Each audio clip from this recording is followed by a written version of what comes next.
I don't know if Dennis is coming in. Oh, it's being recorded, so he can always Okay. catch up on YouTube. Yes. Okay. Well, and I don't know when or if Bante will be able to come back in because he's got so much going on, and he chanted all night, slept a couple of hours, and now he's at a Donna luncheon or something. So we'll see. I was just thinking we would just take a little time and just look at the questions together. I want to say something about essay exams. I mean, it really, like, the question gives you direction, but there really are a lot of ways to answer each one. And so it's just a matter of kind of coming up with enough stuff of your own, which some people have an easier time than others in this format. But so when we talk about it, I'm kind of, curious what you kicked in. If there were questions that you all immediately said, no way on, I'd like to know why, because that'll help us, shape things up for the final exam too. So if some of the questions were just very unmanageable, that we should know that too. But otherwise, I have the list here and we could just roll through them and just get some ideas. I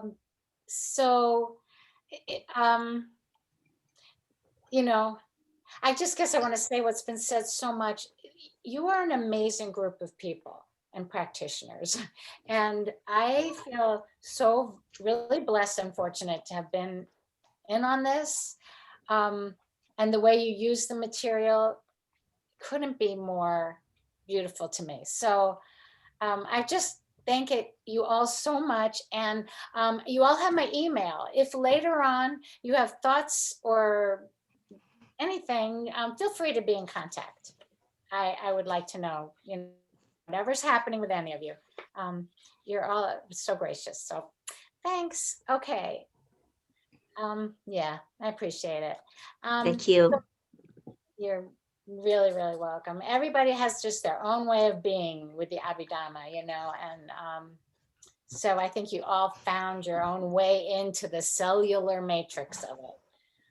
All right, now finding your way into the mock exam's another story, right?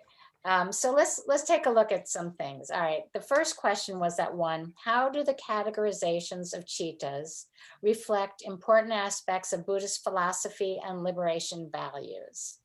So just raise your hand if you took that up. Okay, this is good. I was hoping things would be broken down a little bit. Did any of you who worked with that one want to say a little bit about what you said or how you approached it? No, all of a sudden I'm going to be shy. Oh no! Great. Yeah, all right at the end. So I don't know if I'm right, but the way I broke it down was how it defines the objects and the ability to categorize the citas in wholesome, unwholesome, resultant, or functional consciousness, as well as what sphere they reside in. And with that knowledge, you can lead to liberation and nibbana. That's more or less what I broke it down as. That's the abbreviated version of what I wrote out. Mm-hmm. Well, it sounds like you were right in there because you had the categories, and your main point is they're not just interesting, they're a pathway to understanding. Yes, that seems like the important linkage there. Anything else, Lisa? Do you want to add in? You seem to relate to that. I wrote about very similar to that. It was like a pathway to me. Mm-hmm. Really good. Okay, so you both talked about information. You talked about analysis as a pathway. That's very much at the heart of what we study. So that seems really good. I'm looking forward to reading them. These are like sneak previews for me. Any other thoughts on number one, the categorizations? Who else raised your hand? David, did you take this one up? Oh, Jeff, you did. Yeah, I don't have too much more to add. I just did similar to where I talked about you know, the ways that cheetahs are classified in the spheres and the binaries, and then looking at basically, like you said, I mean, to summarize it, that's the best way to put it, the path as a way of, analyzing the cheetahs as a way of the path, you know, and that can lead to liberation. And kind of just had the idea that, you know, the Buddha was trained as a physician actually before his renunciation. So, or he was trained in medicine. So kind of the idea that he was somebody that was already analytical at that time. And then that may have sort of led to how he was looking at things through the Dhamma in a way. So Abhidhamma is very, very similar. Yeah, that's cool. That's it really, and I think your own background feeds in there, you know, as a medical practitioner. That's very cool. I threw in the jhanas, defining the cheetahs in terms of the jhanas and seeing in the jhanas how things fall away, and this is a lightening of the load and a liberation, stepwise liberation. You can see through that. But Very nice. other than that, I didn't have a lot. No, that's really good. I like that very much. That the jhana description, that lightening the load is a really good way to put it, lightening the mental load. So yeah, I think these are all really good. I think I'm gonna have actually fun looking at these. So yeah, you all kind of nailed it. And you know, even still, I just want to say it's not, you know, it's like when I do poetry groups with kids, I'm like, there's no right poem. Yeah, so you're all on it. Wait, they're all wrong? Yeah, exactly. Well, there's another great quote, because sometimes they're like, so-and-so's copying my line, and I tell them a quote that I don't know where I got it. It's like, nothing is original, be authentic.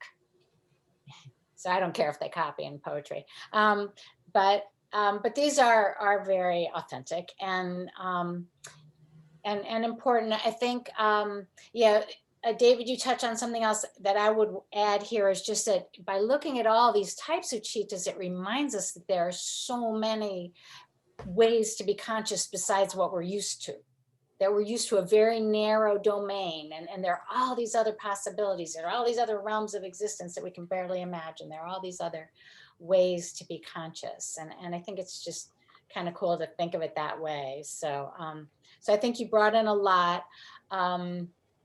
And we kind of talked about this yesterday, but the realms, you know, the realms are kind of like these broad spheres, and then we have the karmic impact. The sequencing is important. First, we look at the realms, then we look at the karmic impact, and then we were looking at emotion, view, and intention, and that these are all very important aspects that I think they were emphasizing for very, you know, to remind us to look at them carefully. You expect us to write all that there? No, I'm just talking. I'm just chatting. Yeah, no, this is just what makes me think of. And yeah, I didn't expect that, because what you talked about was the important point, which is that by looking at the aspects, you are moving on the path. So that's just my, you know, piece to put in there. Don't worry. Just want to make a special note that I try to make it as short as possible, because English really is not my language. Well, I would thank you for saying that, because I meant to say this and I haven't yet, that I want to say that those of you who are not writing in your first language, I admire you so much. This is so Thank you. You know, and to think of adding a layer of translation on top of it. So nobody's ever penalized for language usage or anything like that.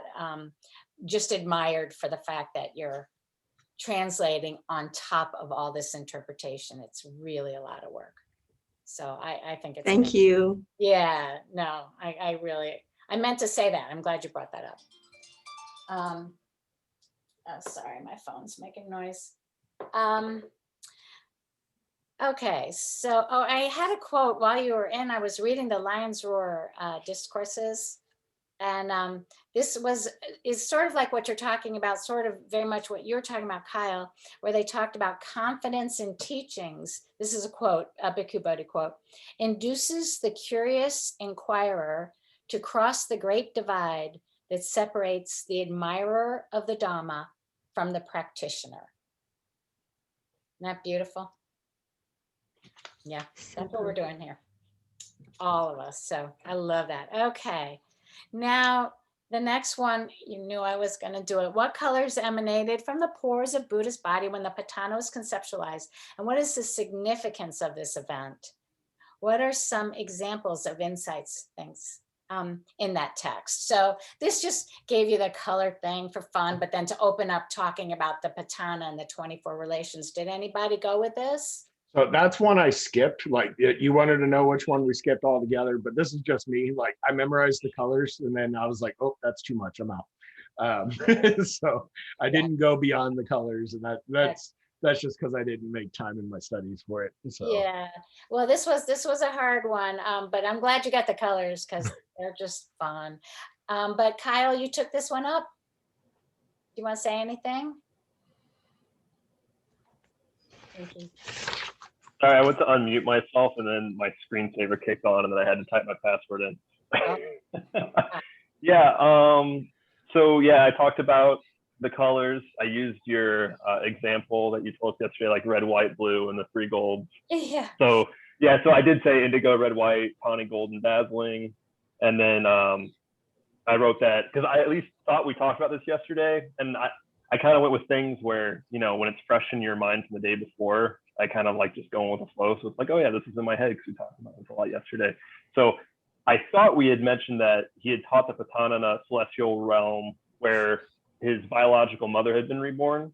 So I mentioned that, and then that before his the colors emanated from his pores, he was imagining himself in this golden palace, and then that happened, and then that he gave that teaching in that celestial realm. And then I talked about the Patana teaching in relation to the 37 factors of awakening, or 37 requisites, and just kind of brought into like Abhidhammic terms with some of the stuff that I have in my head regarding those, like the 4 foundations and the 5 aggregates and 12 sense bases and stuff like that. Wow. And You got a lot there. I think that the teaching in the heavens to the Devas was the whole Abhidhamma, not just the Patana. But that was, oh yeah, yeah, the Patana is like the culmination, because in the Patana, the Buddha went through the 24 modes of conditionality and talked about every combination of everything that can happen in terms of what modes of conditionality were used. So you can't go wrong there. And talking about the 37 requisites of enlightenment is nice there. Yeah, because they are a kind of a culmination of teachings too. And they have that similar quality of that a kind of very dynamic weave. Lee has a question. What were the insights? Insights in that text? The insights were really the listing of the 24 modes of conditionality, the Pachaya. And so the insights were, you know, you could say some things like, I was talking about this a little bit yesterday, some things like how some conditioning factors have to go away to let the conditioned arise. Some conditioning factors stay with it. Some conditioning factors dominate events, those kind of insights about how things interact. So you could talk about anything about how things interact. That's kind of the heart of the Patana, is like how things interact. Like, I remember, this is just a quote from my son when he was younger, and we were in the backyard and it was night, and I can't remember if I told you this. Anyways, the trees were all moving, and he said, it's not just that they're moving, it's how they're moving. That's the Patana. It's not just how it's all moving. I mean, it's not just that it's all moving, it's how it's all moving. So any insight around there? So Lee, you could, let me know if that didn't fill in enough. Okay, so that was that one. But this is good that different people took different ones.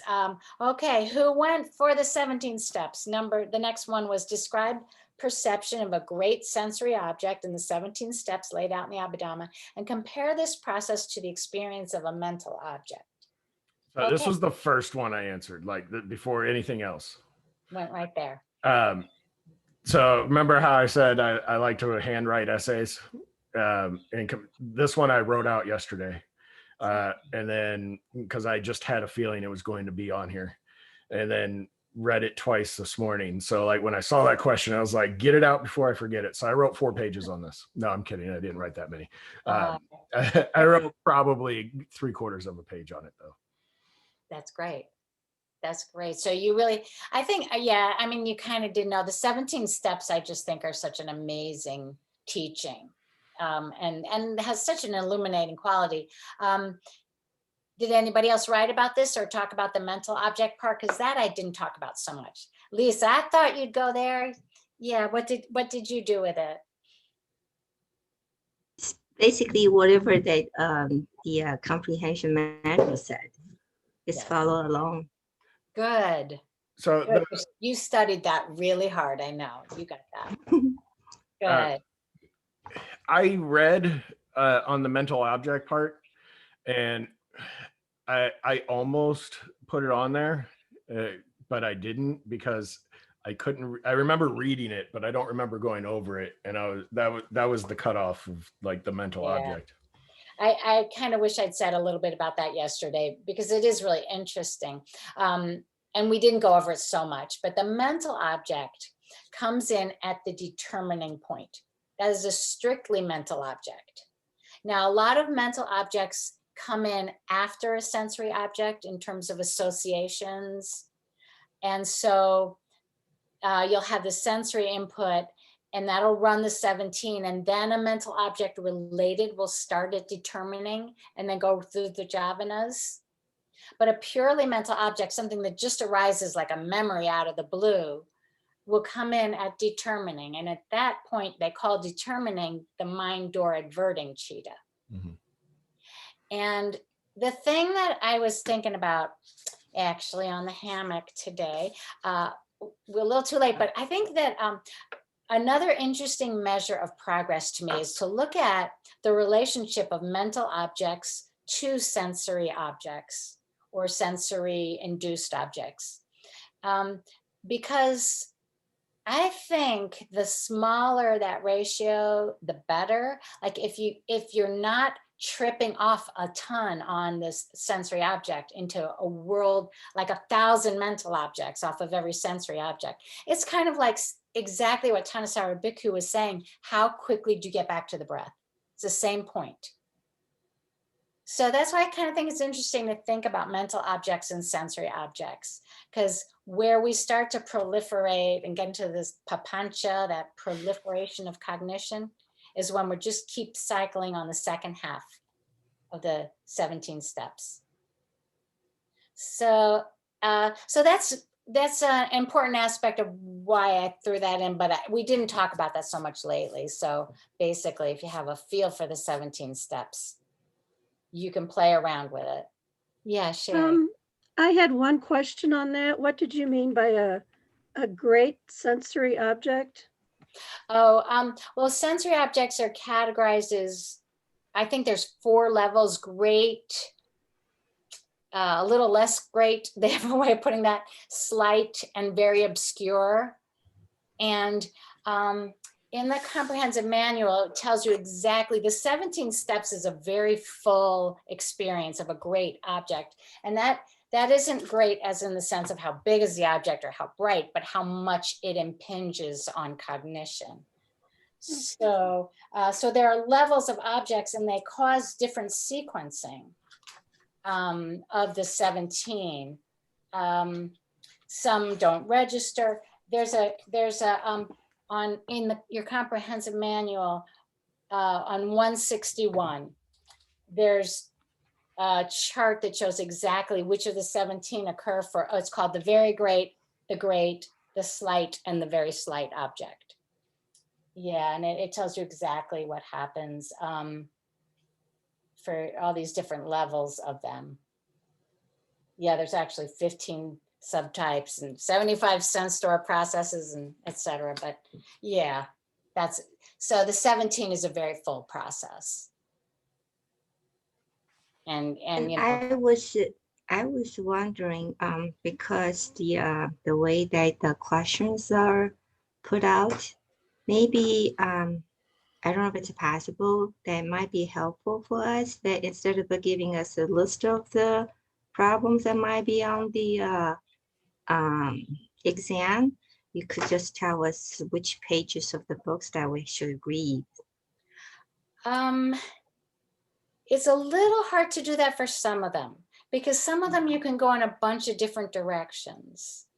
Because Yeah. like the, like the 17 steps and the mental object, all that, then Yeah. if you pointed out the page of number, then we know that the answers are on those pages.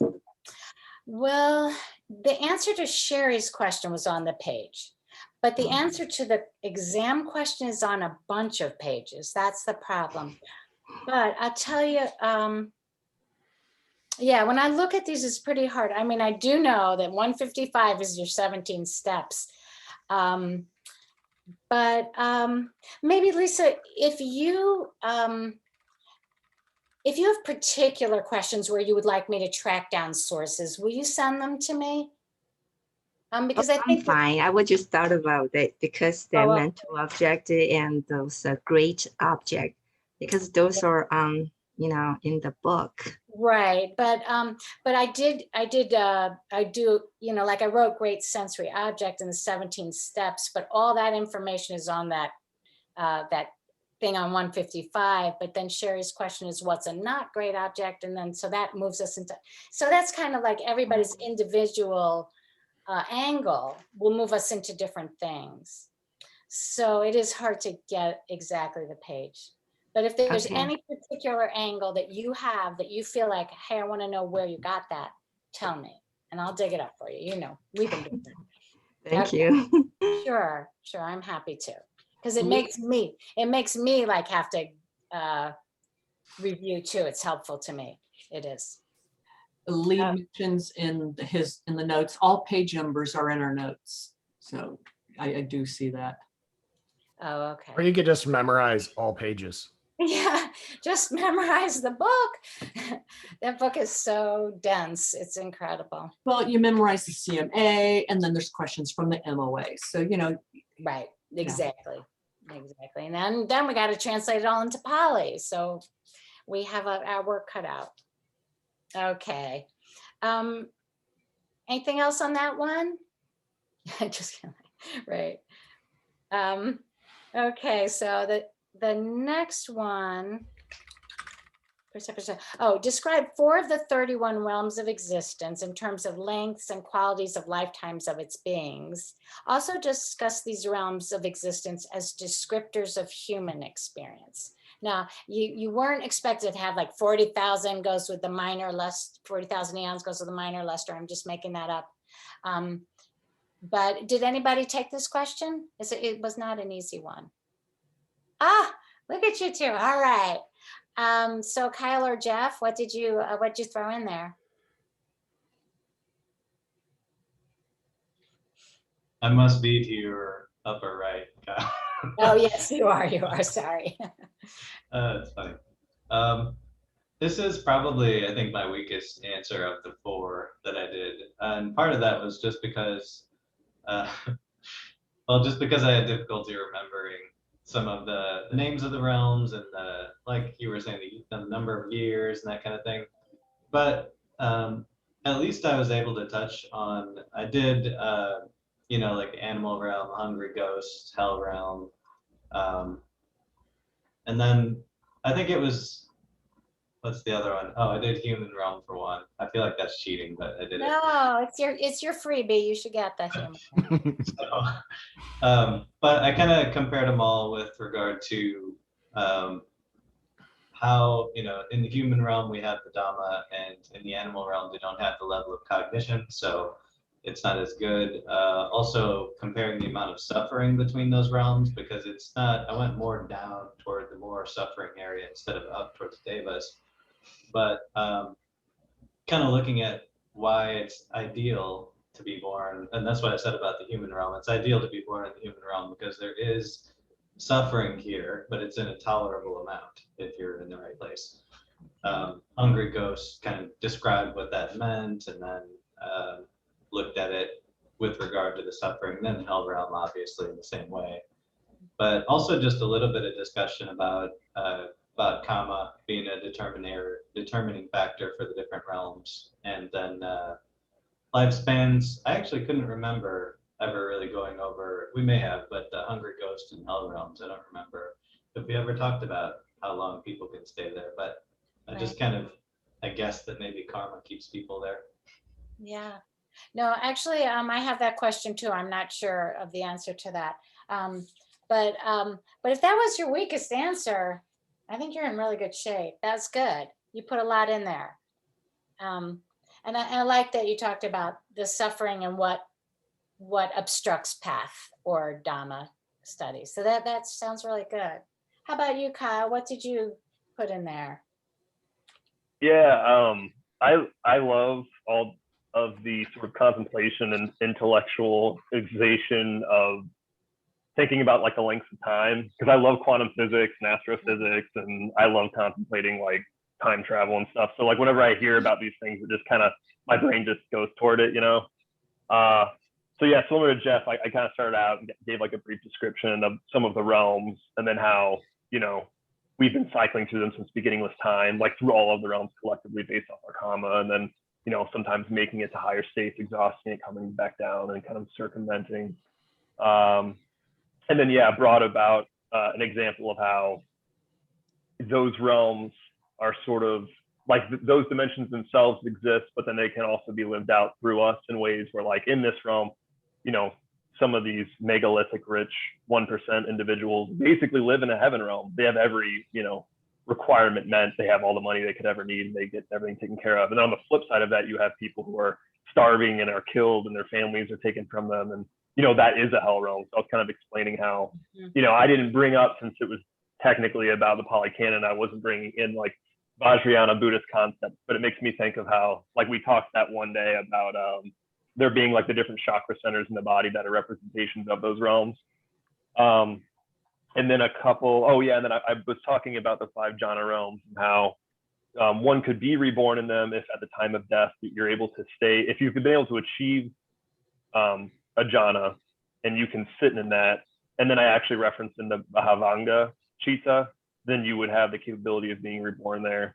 And then I mentioned, because I did remember that it was the first jhana had the Mahabrahma, and he stays there for one Asankayapa. I don't know if I spelled it right, my favorite, but Asankayapa, that incalculable cycle. Oh, okay. Yeah, and then again, I thought that was really cool because and then there's the interim cycle. I think it was Anattara, and Bhante told us yesterday that that's actually the time between like a Buddha appearing and then another Buddha appearing. But then also how, and I thought this was really interesting as well, and it actually made me do some research the other day, how he said it was also the period of time where humans age up to 10 years to essentially an infinite amount of time and back. And I thought that was really interesting to think about, because I actually was doing some Googling the other day on like what was the youngest someone's ever been pregnant that we've had recorded. And there was a girl, like a Peruvian girl that I think was like 6 years old, that actually, I know it was a really sad story.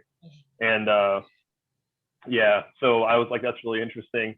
And then it's also really interesting to think of, I guess, you know, how skillful the Buddha was in thinking about these things, because if you look at our technology now, and they're making these different types of medicines that we could potentially just not age, reverse aging, we may get to a point in time, and I mean, it'll probably only be super rich people that are able to afford it, but we may end up in a state where we're living thousands of years in these human bodies because of technology, and then maybe we'll cycle back down again. So yeah, talking about that, and then I went a little bit more into some of the other realms and some of the years, because I just, the numbers are kind of interesting to me, like the one celestial day being equivalent to 50 human years. So it's really interesting. So. Wow.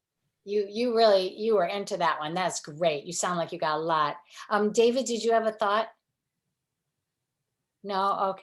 Well, today's Sunday New York Times Magazine is devoted to the issue of lengthening the human lifespan. And talking about how we've doubled it in a century or something. So that lifespan thing is real. It does go up and down, and it is a measurement of a kalpa. And the time aspect in the Abhidhamma is just, it is mind blowing. I mean, just out, we're like, if you don't study this kind of stuff, you move in a spectrum of time that's about this broad, but then if you're studying it, your spectrum of time is infinite almost. So that is really interesting, and you picked up on a lot of it. That's going to be so interesting to read. Yeah, I also was reading while you guys were working that other, I had a pile of stuff that Bhante had recommended, so I just started looking through it. The other one was, I think, called the Kalana Sutta, about beginnings. It is also mind-blowing, so I do recommend it. And yeah. The Kalama Sutta? Yeah, I think that's it. Thank you. Yeah, and it talks about cycles of the Dhamma, and when it goes away and when it comes back, and also of the, that existence started in a bright darkness, it said, and then and it was like a liquid, and then a scum kind of came on it, like boiled milk cooling off, and the scum was the color of butter or ghee, and it was there, and it tasted like sweet honey, and it was there for a long time. And then one of the beings dipped their finger in it and tasted it, and that was the beginning of desire, craving, and everything. And then it breaks it down, like how first there was that, then there was rice patties, then people, it's just a beautiful story. It just says, it's like human, oh, okay, I will post it in Slack. It is, it's like, it goes right from that first, like fall of the angel to, to how people fight over resources and how we end up in the big mess we're in now. It's a great, great story. Okay, I will post that. It was really fun. So you sound like you talked about a lot of that. But this was a tough one if you aren't, we didn't talk about it a ton or super systematically. But did anybody else work with this? Okay. All right. The next one, I think, was the interdependence of Nama Rupa in terms of perceptual experience, as well in terms of the causes and evolution of human birth. Anybody take it up? Oh my God.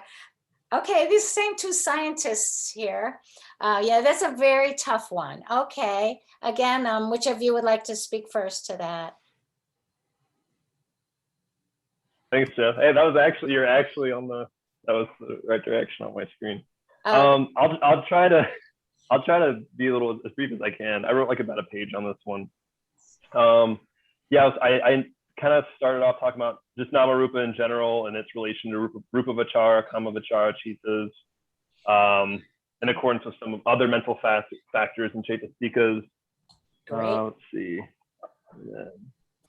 And then I was talking about the Buddha's enlightenment and the insight he had with dependent co-arising, the 12 links of dependent origination. Discussed that a little bit, and then actually like listed them out, and I made an acronym for myself. At one point I had memorized them and I forgot, so I made an acronym today for this to help me remember. The ICCC and then GENF, BAD, SCF, so I can remember how to do them in the right order. And then I talked about those in relation to post that acronym somewhere. Yeah, acronyms are great. And then I talked about the 12 links too, and then in relation to the 4 elements, and I listed out the poly for that to try to get some poly points. The PP, the poly points. And then I was talking and then I broke down the process by each link. So I talked about like ignorance and that being linked to wrong view, and then if we would look at things properly through the 4 Noble Truths, and then kind of explain how that process like proliferates through the 12 links, and then linked that to rebirth from moment to moment being reborn, but then also like physical existence, and then just kind of talked about the breakdown of the 4 elements at death, and then how the consciousness is seeking out the warmth after death, wanting to be reborn. If you weren't in a state of like jhana, for example, or peace, you have the potential of your next transmigration being a bad one, unfortunately, if you didn't have yourself like in a peaceful mindset, and how like when it's flailing about and scared, it's just like seeking for that warmth and seeking for the womb. And that was kind of where I ended it. Oh, I can't believe you did that in a page. That is a lot of information. But yeah, a good exploration of Namarupa there, for sure. Yes. I answer this one about from 5 aggregates and 12 conditions. So I just from this one, from the ignorance to the born and to death. Could you just repeat the last part again? I'm sorry, I'm having a little trouble. I said that I answer this one is just from the 5 aggregates, 5 aggregates and 12 conditions. And The 12 conditions, 12 links of dependent original that have no stage, 3 stages. I answer this one just from this talking. I don't know correct or not. Oh no, that sounds really good. And it's actually similar to where Kyle went, that you looked at the interdependent origination. So that is where, I think that's very important, because that is the link. Namarupa is one of the most critical link, if you can say that, one of the most critical links. So I think you did a really good job. So thank you. Thank you for bringing that in. Thank you. Yeah. The cat will talk about some Four Noble Truths. I'm not talk about Four Noble Truths. You did talk about the Four Noble Truths? No here. You didn't there. That's okay. You can bring in different things. It's, things connect up in different ways. And it's not necessary to bring in the Four Noble Truths here. Yeah. But I think you connected it well. Very well. Yeah, thanks. Yeah, thanks for bringing that in.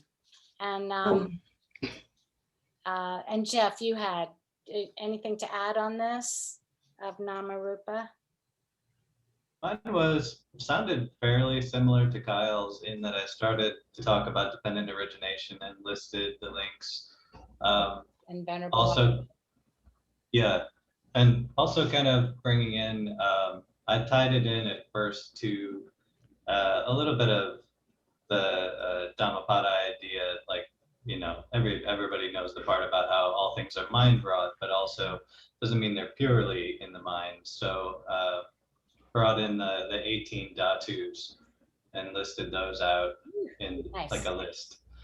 And then after that, I talked about, the interchange and how that meets together to make a mind moment, basically, out of one of each component in the one of the objects, faculty, and consciousness. But then also to talk a little bit about karma or kama, and kama is like the glue that holds things together as a sense of continuity for rebirth.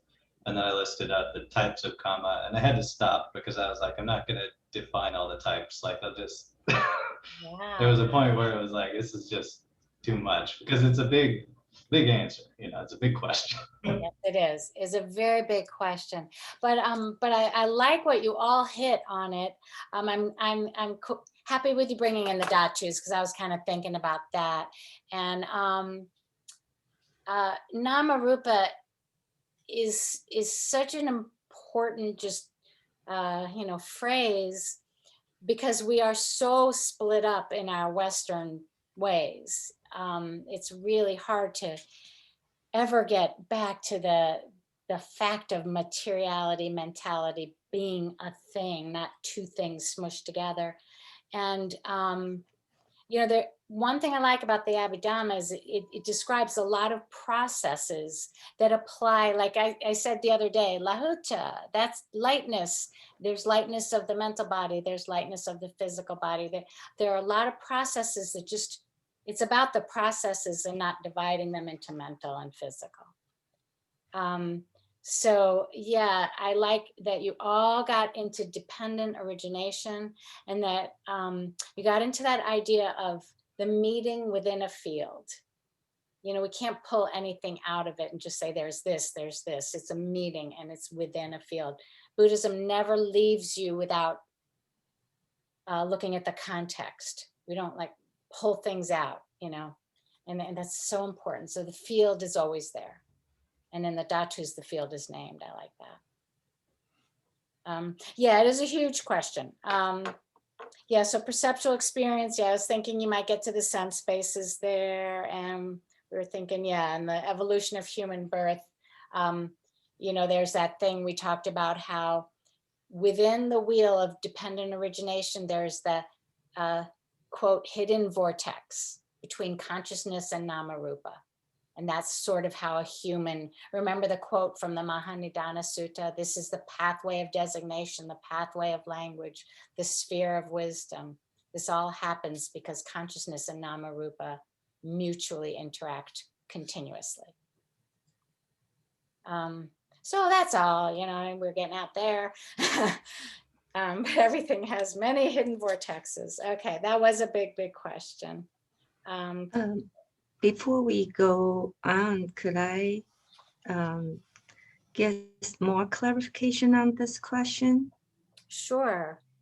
I was wondering if today I would like to write it as short as possible. Just get to what's necessary to be there. So for the interdependence of Namarupa, I will point it out the 12 link dependent origination, right? That has to be pointed out. And then when you say in terms of perceptual experience, how do I deal with this part? Okay, and I do want to say it's not that the 12 links have to be pointed out. They're useful here. And so I want to say there are other ways you could answer it without that, but they are very, very useful here. And then the part about the perceptual experience, I would look at that chart with the bases and the elements, the ayatanas and the dhatus. That is on 288, I think, of the comprehensive manual. Let me just make sure I got that. Because that's such an important chart. Yeah, page 288 of the comprehensive manual, this one, the blue one. That has the sense spaces, and that is probably your most concise explanation of Namarupa in perception. It also, you could use the 17 steps here too, because that, there's so much material that talks about this, but I think if you wanted to look somewhere to kind of pin it down, I would look there. You say page 288? Yeah, that's the one with the 4 ultimate realities, the 5 khandas, the 12 bases, and the 18 elements. I think that's a good thing to look at too for the perceptual interaction, because remember, a sense space is a physical thing. But where do you draw the line? Like you have some cells like in your eyes, and when waves hit them, they're attached to some liquid, and so the vibration's going to hit and the liquid's going to start vibrating. Where do you draw the line between a mental and a material process? It's very hard to say. So I would look at that kind of material. And also that day, there was a day when we talked about the actual physical makeup of the sense spaces, and there was some chart on that. And if you have trouble finding that, Lisa, write to me, and I think I know where it is. But that would probably be helpful too. Okay. Okay. To swing to a whole nother level, our next question is, explain briefly the origin and development of Abhidhamma as an integral part of Buddhist canon. Who worked with that? I feel like you answered everything, Kyle. Did you really just do 4? Okay, well, let's check in with Corey and Sherry. And do you guys have anything you want to throw in, and then we'll come back? So this is probably one of my weaker answers, but I remember reading the introduction to the Abhidhamma that Bhante posted yesterday, a few times yesterday. So I more or less summarized, I think, like maybe the first 2 or 3 paragraphs, but about how the Abhidhamma was part of the Tipitaka, considered the most important book. It was made at the 3 great Buddhist councils shortly after the Buddha's death. Biggest difference that separates it from the other 2 books of the Tipitaka is that this is a highly technical manual, where the suttas and the Vinayas were more tailored to specific situations and personalized for different situations. It's more of a how-to than the other 2 books. And it's a collection of 7 books organized in a way that gives a manual of conscious mental factors, karma, dependent origination, and so on, in a technical and scholastic manner so that it can be applied to all things. Corey, that's a lot. That sounds really good. You only have 1 and so on in there. No, that's really good. I think you really summarized it very beautifully. Especially, I think with your knowledge base, how you really get that manual part of it. That it's like a technical manual. You could tinker with consciousness forever based on all this information. Yes, that's really good. Sherry, what did you add in there? I know you have a lot of base for this. I said I talked about the traditional view that the Buddha taught the Abhidhamma, that he went to heaven and taught it to his mother. And I talked about the scholarly view, the modern scholarly view, that it was developed by the Sangha after the Buddha had passed. There's no mention of it at the first council, but it was developed by the third council. That Moggalya Buddhatissa, I think was his name, was present at the third council and was involved with the Abhidhamma books. I wrote that in the scholarly theory, the Sangha developed the Abhidhamma to help study the teachings of the Buddha by consolidating material together by characteristics and functions to clearly delineate the meaning and relationships of all the terms and concepts the Buddha used to reduce misunderstandings and misuse of the Buddha's teachings. And I talked about the early schools. Many early schools developed the Abhidhamma as part of their Tripitaka, but only 2 of these early sets survive. The Pali one from the Theravadins, which is preserved in the modern Theravada school, their descendants. And the other one is the Sarvastivadin Abhidhamma, which is written in Sanskrit, but it's preserved in its entirety in a Chinese translation. There were other early Abhidhammas, but we only have fragments of them or names of the texts. And I mentioned that there were additional Abhidhammas later on that were in response to the earlier ones, like commentaries, and I mentioned some of the Mahayana Abhidhammas.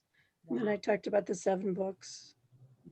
The what books at the end? The 7 books of the Pali Abhidhamma, and I mentioned the Abhidhammata Sangaha being a comprehensive manual of it, an introduction, often studies an introduction to the Abhidhamma. That sounds like a really, really good history. Man, I'm glad I went first. I couldn't follow that. Yeah, that was really good, Sherry. I mean, I think that was really the history of the whole thing. And it is very interesting, and I think that point about how it was meant to kind of solidify the teaching by kind of getting it down to the basics, kind of, and agreeing on some basic terminology and structure. That's a really important point. But yeah, you got the whole history. Yeah. Okay, so I shouldn't follow Sherry. I did bring up the differences between the Sarvastivadins and the Theravadins, in that the Sarvastivadins felt that the Abhidhamma was merely commentaries, and in both the Theravada and Sarvastivada, they can both point to Buddhaghosa. Oh, Because, good. and I realized yesterday, a little earlier, that Buddhaghosa was a brilliant editor. Yes. So Yes. And that's, as the Sarvastivadins are hanging their hat on the fact that Buddhaghosa lived hundreds of years after the Buddha died. And so these are just merely commentaries on the teachings, whereas the Theravadins understood that the Abhidhamma was contained within the Dhamma Suttas itself. Ah. I got 1 point on that one, right? Oh, you get a zillion points on that. We didn't even talk about it in class. I find that very interesting. I also just want to tell you that I, prior to this, have always thought that editors are the most generous of professions. To spend so much effort to make somebody else have their voice clear is so generous. I have hats off to editors all the time. So yeah. I don't think authors, I don't think the authors are like, you're too hard on me, but we really do help them polish their words. Right, and help them have their own voice. It's not like you're trying to make them have your voice. You are hearing their voice and trying to clarify it for them. So I feel a great appreciation, and I've worked with some really amazing editors. Yeah, And Bhikkhu Bodhi, the CMA edited by Bhikkhu Bodhi. right. They all take a big chunk, a big bite, and chew it up, and then represent it. Right, do the heavy lifting for us. Yeah, sometimes. It's a very generous and important profession. So I just wanted to get that in there. But I've always thought that. But I think you add some really interesting things that I did not know. And I know the Sarvastivadins also, there's some controversy about exactly what a moment is and what a Dhamma is and time. And that's all I can say. But a very good explanation is in that green book by Karunadasa. Why Karunadasa? It's called the Theravada and Abhidhamma. But he talks about it in very understandable terms. But that's really helpful. Okay, then Kyle, do you have more on this one? You got a lot of stuff already. No, I definitely have nothing to add. I'd say the three of them covered everything. Really? You're not being polite? Okay. No. I think that, I love the original story and the whole, I see no reason that the more like literary history and the story of going to the heavens can't coexist. It's a very beautiful thing. But I personally feel like whenever the Abhidhamma was encoded and written down for humans in lists that humans look at, I do believe that this was the architectural structure held in the Buddha's mind. Personally, it just, like everything just, at some point, Kyle, you made a note, everything weaves together. Well, everything weaves together so perfectly and so truly that, you can't imagine, that there were just a bunch of stories and teachings without this architecture being present from the get-go. Personal opinion, but I think I'm seeing a lot of nods. So yeah, I think we're all in that mostly. Okay, these are really good. I feel like, I just hope we don't get in trouble in Sri Lanka for giving so many really good grades. That's what I think is going to happen here. I always think like, they're going to get mad, but you're just great. What can we do? Okay, so the next one is, what are the 3 overall stages of development of mental culture, and what could be an example of a sign or nimitta at each state? Did anybody go with this? We didn't talk about it so much. No takers. Okay, I wish Bhante was here because I don't know so much on this, but it was about those. I think it's on page 338, if that helps you any. I could be wrong on the page. Totally helps me. Yeah, Yeah, that one about the 7 steps. It says by way of 3 stages. It could start before that. I was just flipping through and just saw I see. way of 3 Yes. stages. Yes, by way of jhana, the signs. Oh, thank you. No, that's all. 40 subjects of meditation, 10 subject or 8 recollections of the Buddha. Yes. And And I was thinking also of the chart. Thank you. That's exactly it. And on 345, we have that chart of the 7 levels of purification. Mhm. So it could be you could also talk about a virtue, the sila of mind, of view. But yes, there's some more material there where Corey pointed us. So let's just take it. Yeah. I really don't know enough to break this down right now. So everybody promise me you'll take a look at the CMA on this. But it's different levels of those 40 stages of meditation. I'm more familiar with them in terms of temperament and all that.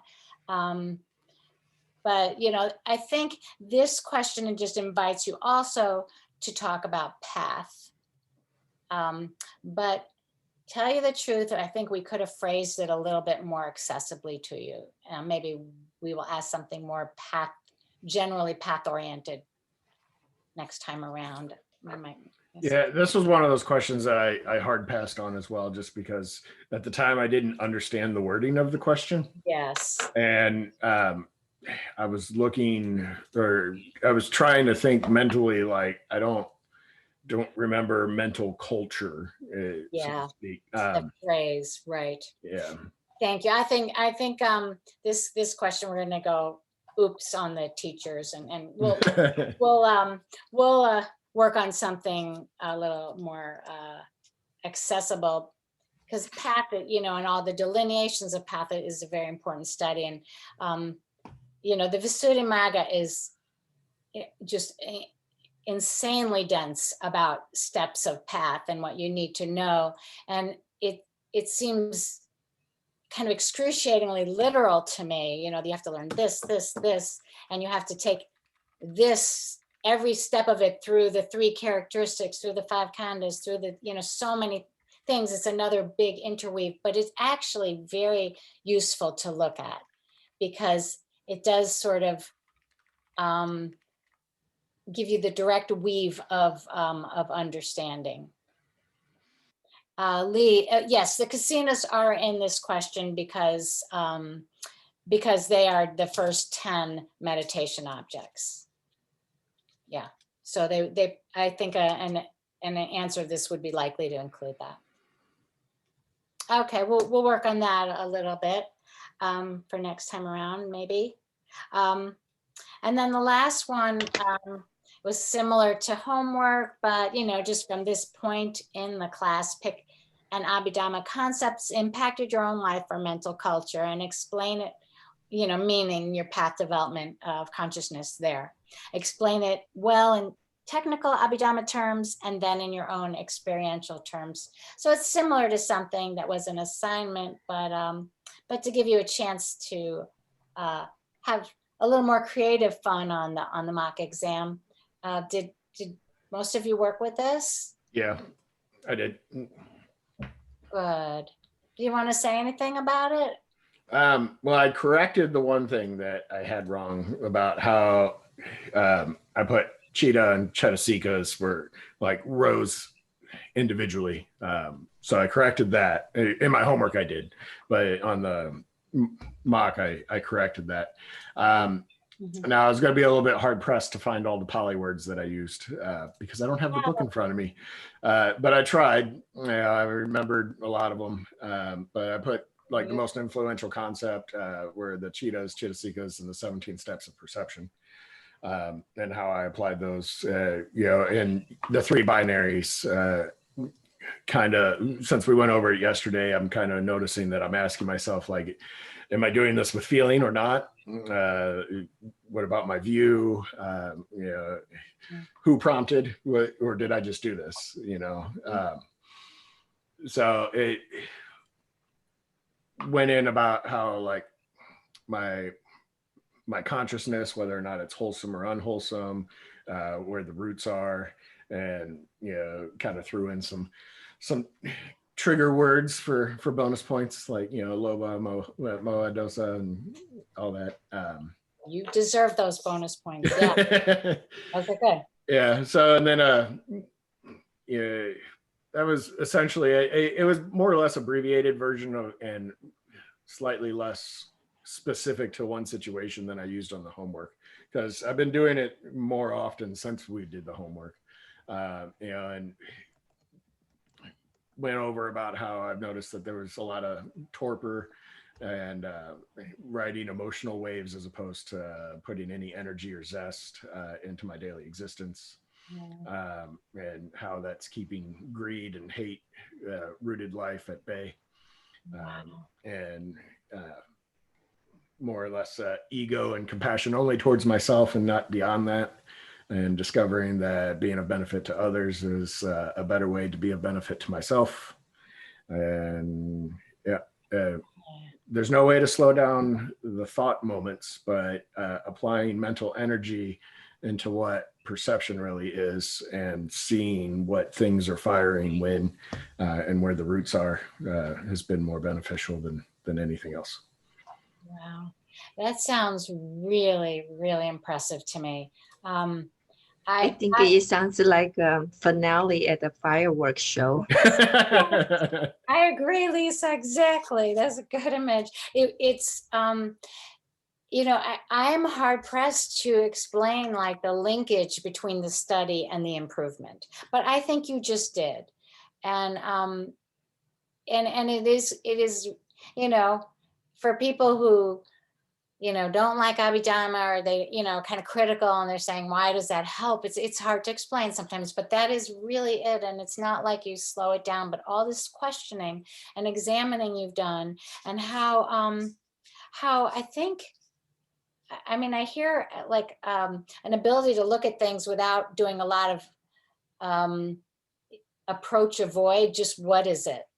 You know, not that your reactivity is so down with your investigation being up. Yeah. It's beautiful.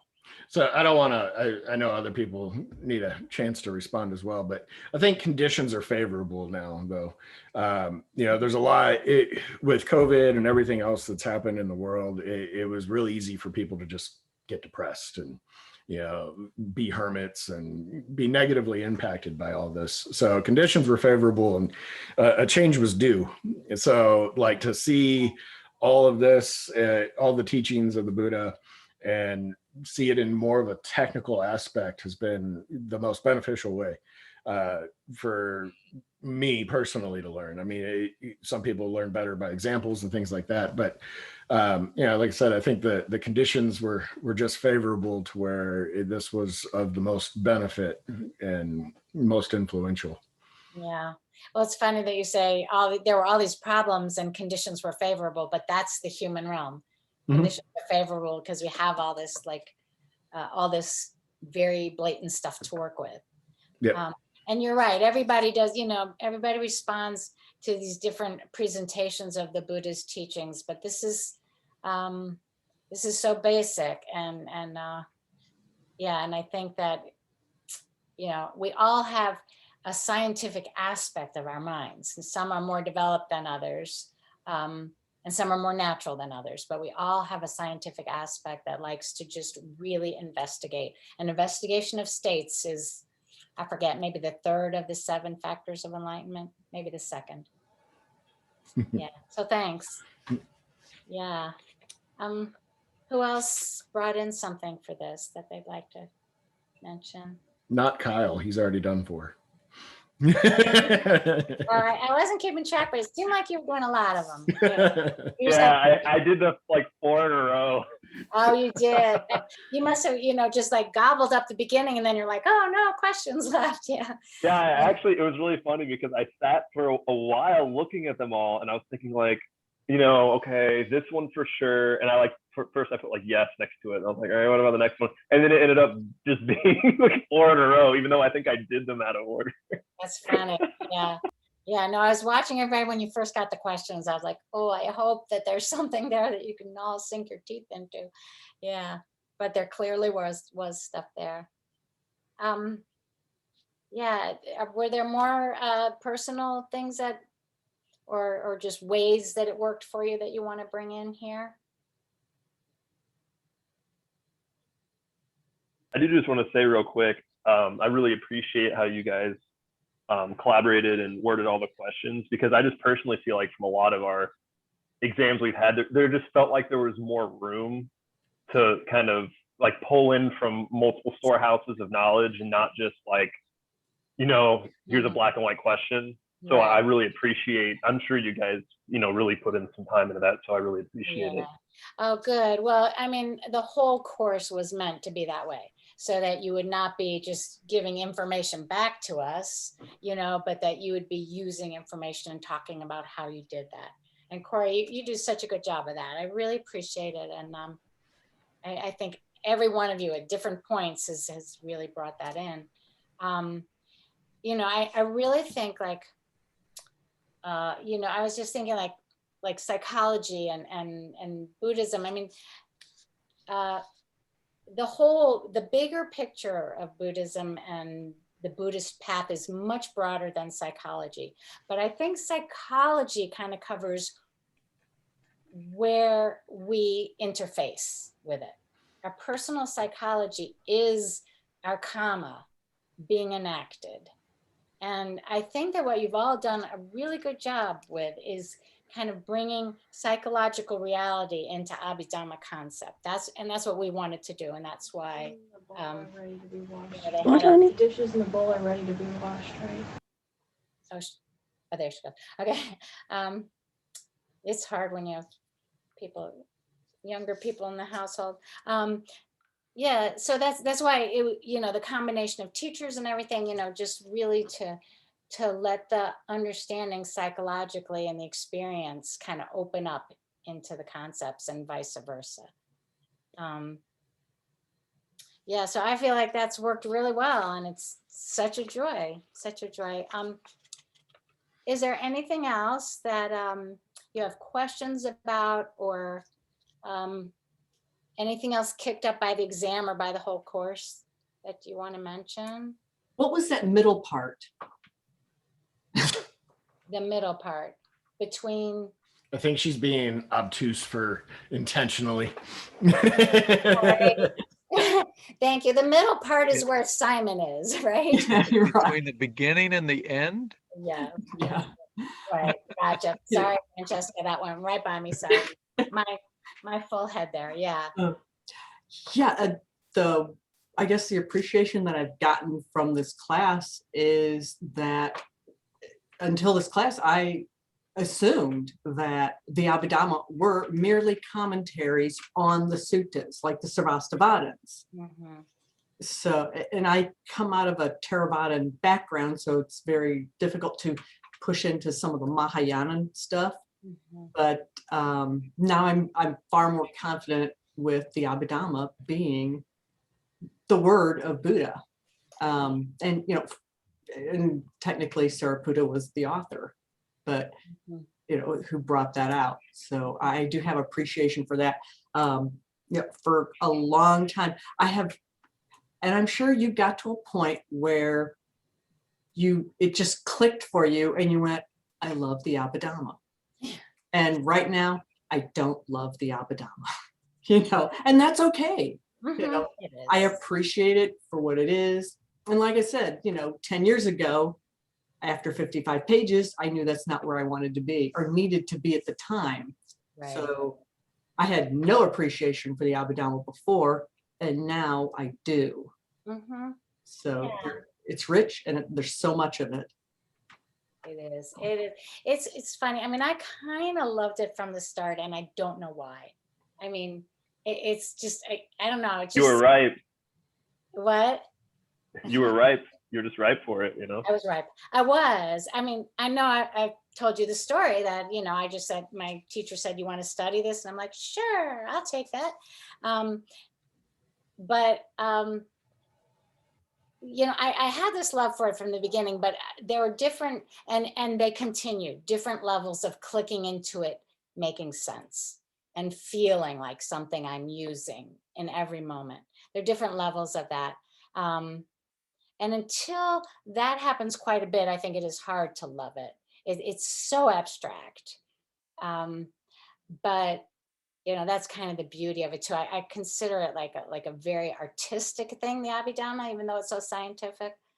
And the first thing I did with the Abhidhamma, I come from a Zen background, and my teacher was just kind of mind blown by this. But the first thing I did is I wrote poems about it. I translated it into poems. I don't know why. It just kind of seemed like the most natural way to describe it. So I have a whole series of Abhidhamma poem 1, I was calling them Abhidharma poem 2, 3, 4. And it's just very weird. But she said when I started doing that, she was like, okay, I'm just going to stand down and let her roll, because she's obviously got something going on with this. You're chewing on a bone there. Yeah, you got into it. And yeah, it is abstract, but it's also extraordinarily precise. Yes. There's this precision about it, and I absolutely admire that. And that's what I go for. I'm looking for clarity. Yes. And it's almost like this is too much clarity, but right.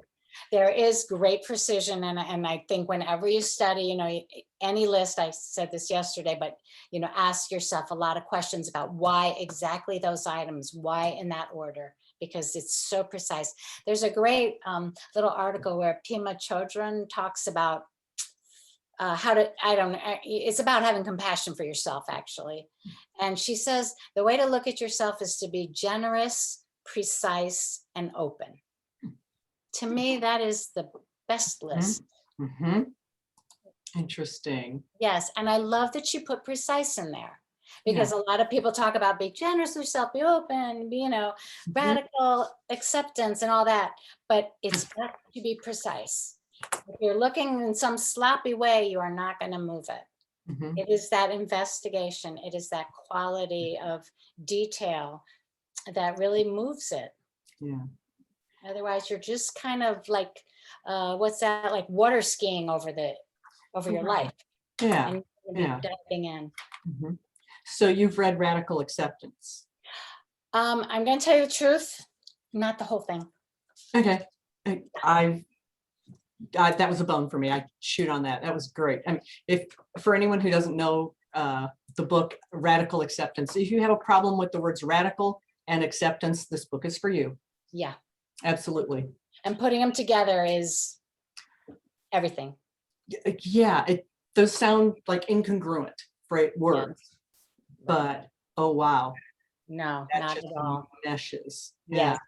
And in a certain way, I feel like that's what we've been talking about, like Corey, like when you talk about how you look at the problems that you're having mentally, this radical acceptance, because you're just like, you're not saying, oh, these are my problems mentally. You're saying, this is it. I can understand it. I mean, I think that's an example to me. Yeah. And Corey just nods. Yeah. Well, that's there. No, I feel like I talk enough. I'm trying to just agree. Oh, you're so shy, but we're trying to get you out of your shell. Yeah. Well. Yeah. Well, anything else? Just kind of Yeah, you were talking about there's a reason why things are laid out in its order in Abhidhamma. Then could we talk about why it's laid out this way for that unwholesome factors? That the in the list of cheetahs. Right. You know how it says that it starts with the greed first. Right. I could understand the universal one, unwholesome universals, but for the occasionals, why it starts to greed and go all the way doubt is the last. Well, the way I think of it, and this is an open question that you can think of too, but I think the 121 cheetahs, that list, is a transcendence list. It starts from the pit and it goes into higher and higher states of purification of consciousness. That's how I see that. Now, it isn't perfect that way, but to me, that's the quality of it. It's moving from the most encumbered type of cheetah to the most liberated, pure, illuminated type of cheetah. Roughly speaking, that's how it goes. So I think that's why they do that. The 121 types are actually a path. And I say this all the time, so I'm sure I've said it, but what we're developing is qualities of consciousness, not just people. It's not just us making us better. It's us making the qualities of consciousness better. So understanding that list of 121 is a guidepost, or not a guidepost, but a guide.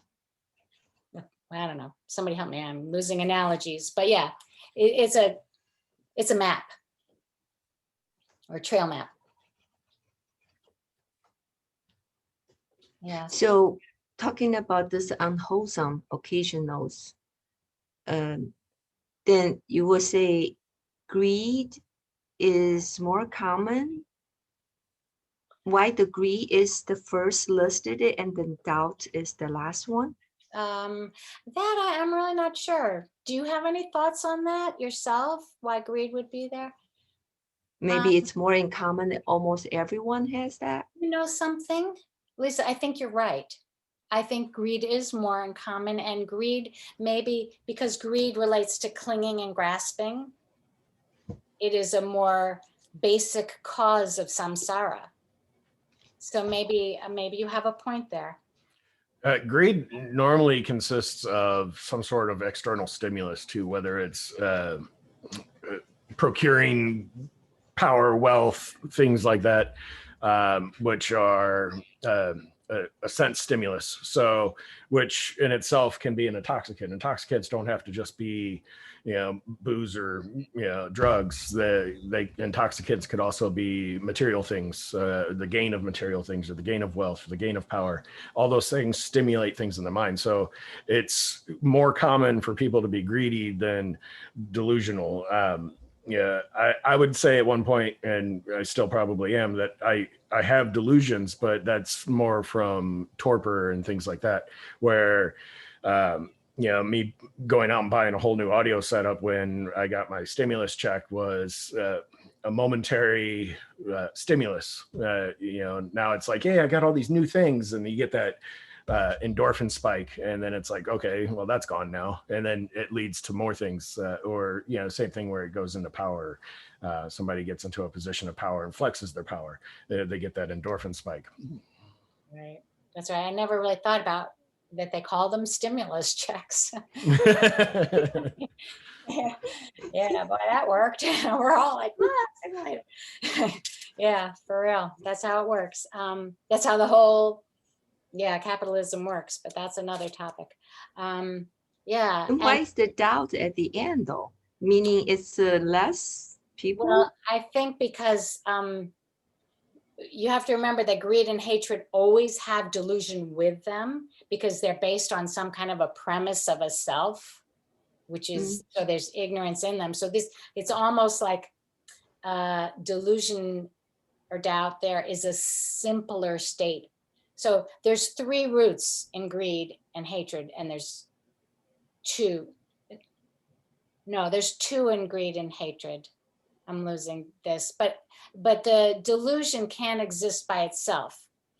And so I think that's why it's at the end. Greed and hatred always have delusion with them. You're saying doubt though, not delusion. So delusions with greed and hate. So you can have greed and hatred will always be accompanied with delusion, but delusion may not always be with greed and hatred. Right. Doubt is, it depends on the context, but with doubt, but it's always at the end, and there could be a plethora of reasons, but I really feel like greed and hatred are just because there's some form of stimulus, in whether they are a cause of suffering or a cause of momentary happiness, which then leads to suffering.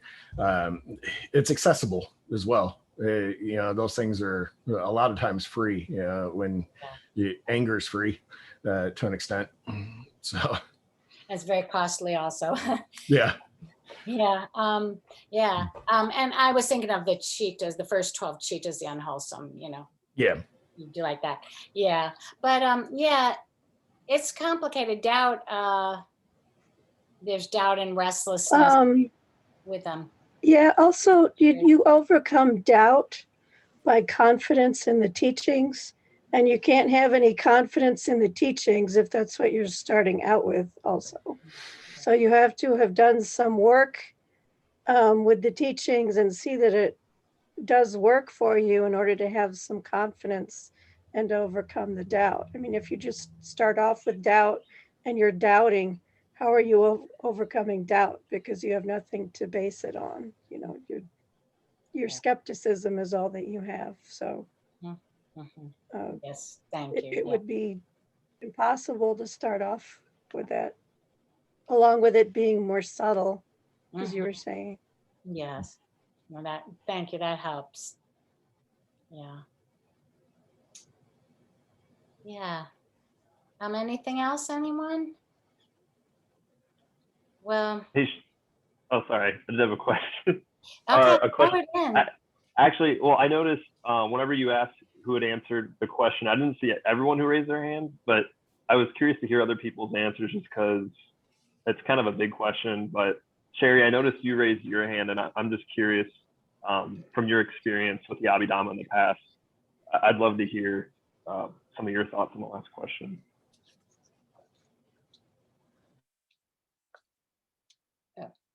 You're muted. Oh yeah. Yeah. Well, there's so many things you could talk about there, and I had to pick something I could finish before 11 o'clock. So I tried to pick something more simple and basic, and I talked about the universal Chaitasikas.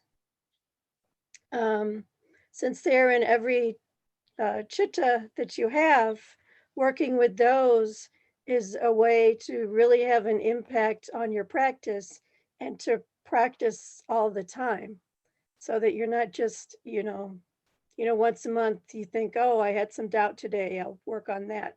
By working with universal, something that's always present, you can always be practicing. So I named the universal Chaitasikas, and then I talked about them a little bit. Let's see, I said you can have a great impact on practice by making the effort to be aware of them more frequently, to help determine whether one is in a wholesome state or an unwholesome state, so that you can stop or prevent the unwholesome and start and continue the wholesome states. That's the 4 right efforts from the 37 factors of enlightenment. I mentioned attention is one of the easiest to check, especially if you're practicing mindfulness. You're always checking your attention when you're practicing mindfulness. And for instance, if you notice your attention is strayed, you just bring it back to your studying, for example. Then I talked about interacting with other people. And I said, if I'm in an interaction with a person and I think I am behaving well, and I think they are not, if I then proceed to examine my perception and volition, those are 2 of the universal Chaitasikas. If I examine my perception and volition honestly, I may find I am the one at fault. And I use the example of being in a store. I often feel irritated when the store clerk keeps coming over, and asking me if I want help. Sometimes when I'm in the store, I feel like I'm trying to avoid the clerks as I'm buying things. So if I examine my perception and volition there, I can realize that I'm the one in the unwholesome state. The clerk is only trying to help me and to do her job. I'm feeling this irritation about them because I had a volition that did not involve her. It was all about me shopping by myself. Yes. So when she makes this attempt to come in and help you, it's like an intrusion on your volitional activity. And that's really a very silly way to look at it, because she's trying to help you shop, which is what I wanted to do in the first place. So this very self-centered way of getting stuck with your blinders on can interfere with what you were trying to do in the first place. So working with these universal Chaitasikas, this way can help you to realize more clearly what you're doing and how you're interacting with things. I'm glad he asked you that, because that is a great usage. And I love that list. And that you tied it to the right efforts is really cool. That you tied it into interpersonal interactions is especially cool, because that's an area that isn't so well delineated here. There's a lot about, states and processing, but the ways those interact with people are everything. That's a great example. It's a totally great example, because that's exactly right. Like you bring an intention or an expectation in, and nothing wrong has happened. It's just that your expectation has not been met, and that's a continuous human process. So breaking that down is really great. I'm totally, looking forward to reading that. Is there anybody else? Because I do feel like, there were a few other hands maybe.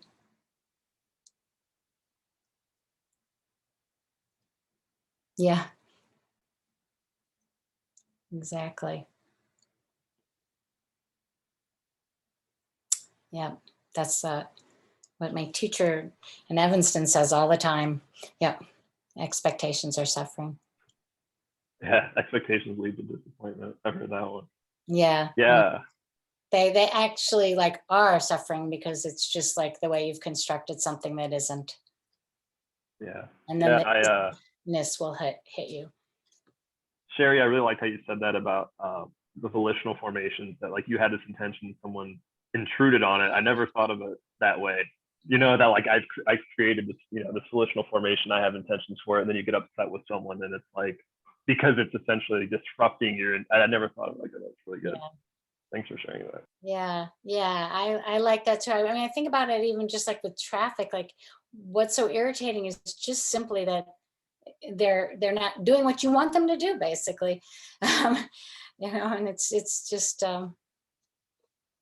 it's amazing how what you did with those universals is just talk about how much we move around with constructions.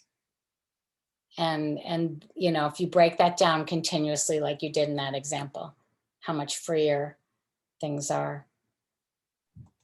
Yeah, there's a Tibetan saying, hope and fear are the demons. We're so concerned about, everything else, but it's really our own hopes and our fears that are often, the demon that's plaguing us in our practice. Yeah. In our life. Absolutely. Absolutely. Okay, I think we really probably are ready to roll for this. Thank you all very much. Keep in touch in any way. And I know that we will still be interacting around the mock exam. And then when you have your final, we'll get some questions that hopefully, you did really well with these, but we'll get another series. Just all of you be well. Just continue blossoming as you do. And let me know how you are anytime. Okay. Thank you, class, so much. Thank you. Thank you.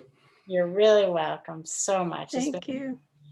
Thank you too. I mean, Sadhu, sadhu, sadhu. Sadhu, sadhu, sadhu.